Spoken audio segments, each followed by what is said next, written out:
अथ जटायुकृत श्रीरामस्तोत्रम्। जटायुः उवाच अगणितगुणमप्रमेयमाद्यम् सकलजगत्स्थितिसंयमादिहेतुम् उपरमपरमं परात्मभूतम्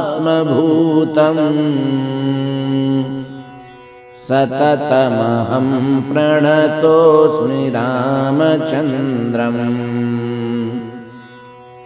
निरवधिसुखमिन्दिराकटाक्षम् क्षपितसुरेन्द्रचतुर्मुखादिदुःखम् नरवरमनिशं नतोऽस्मि रामम्। वरदमहं वरचापबाणहस्तम्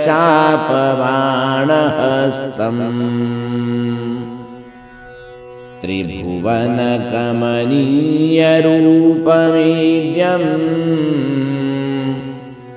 रविशतभासुरमीहितप्रदानम् शरणदमनिशं सुरागमूले कृतनिलयं रघुनन्दनं प्रपद्ये। भवविपिनदवाग्निनामधेयम् भवमुखदैवतदैवतं दयालुम् धनुजपतिसहस्रकोटिनाशम् रवितनया सदृशं हरिं प्रपद्ये। अविरतभवभावनातिदूरम् भवविमुखैर्मुनिभिः सदैव दृश्यम् भवजलधिसुतारणाङ्घ्रिपोतम् शरणमहं रघुनन्दनं प्रपद्ये। गिरिशगिरिसुतामनोनिवासम् गिरिवरधारिणमीहिताभिरामम् सुरवरदनुजेन्द्रसेविताङ्घ्रिम् सुरवरदं रघुनायकं प्रपद्ये। परधनपरदारवर्जितानां परगुणभूतिषु तुष्टमानसानां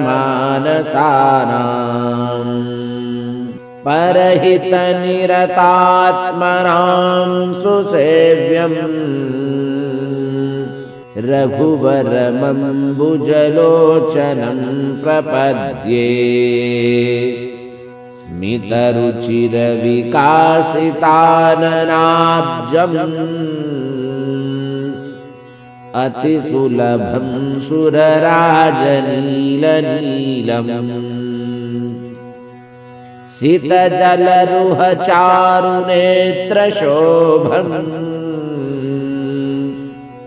रघुपतिमीशगुरोर्गुरुं प्रपद्ये।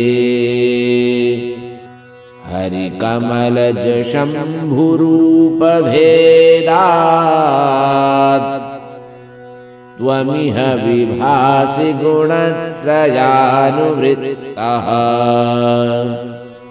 रविरिव जलपूरितोदपात्रेष्व मरपतिस्तुतिपात्रमीशमीवे। रतिपतिशतकोटिसुन्दराङ्गम् शतपथगोचरभावनाविदूरम् यतिपतिहृदये सदा विभातम् रघुपतिमार्तिहरं प्रभुं प्रपद्ये। इत्येवं स्तुवतस्तस्य प्रसन्नो भूद्रघूत्तमः। उवाच गच्छ भद्रन्ते मम विष्णोः परं पदम्। शृणोति य इदं स्तोत्रम् लिखेद्वा नियतः पठेत् स याति मम सारूप्यम् मरणे मत्स्मृतिं लभेत्। इति राघवभाषितं तदा श्रुतवान् हर्षसमाकुलो द्विजः। रघुनन्दनसाम्यमास्थितः प्रययौ ब्रह्मसुपूजितं पदम्। इति श्रीमद् अध्यात्मरामायणे अरण्यकाण्डे अष्टमे सर्गे जटायुकृत श्रीरामस्तोत्रं सम्पूर्णम्।